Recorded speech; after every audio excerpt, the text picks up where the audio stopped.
5 উইকেটকে যেন অভ্যাসে পরিণত করেছেন নাহিদ রানা। অতিরিক্ত সাহসিকতা দেখিয়ে এবার চ্যালেঞ্জে জিতে গেল ক্যাপ্টেন শান্ত, পাশাপাশি জিতে গেল টাইগাররাও।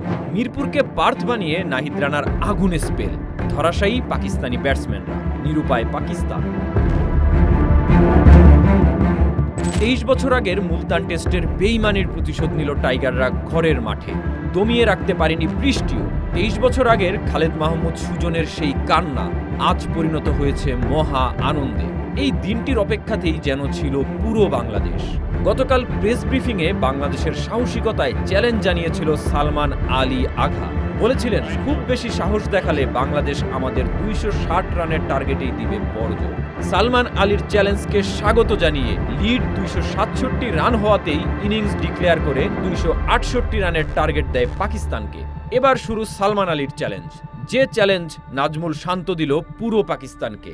ফলাফল, এবারের চ্যালেঞ্জেও জয়ী নাজমুল শান্ত সহ পুরো বাংলাদেশ।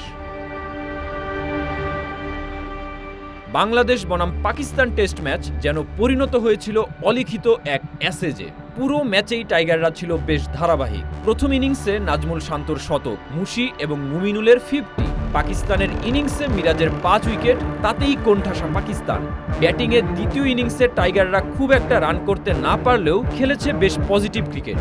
শান্ত এবং মুমিনুলের ব্যাটিংয়ে 267 রানের লিড নিয়ে পাকিস্তানকে ব্যাটিংয়ে পাঠায় বাংলাদেশ। এরপর শুরু বোলারদের তাণ্ডব। তাইজুল, নাহিদ রানা ও তাসকিনের বোলিংয়ে 23 বছর আগের কঠিন প্রতিশোধ নিল টাইগাররা। এরই সাথে টেস্ট সিরিজে 1-0 এগিয়ে গেল শান্ত বাহিনী।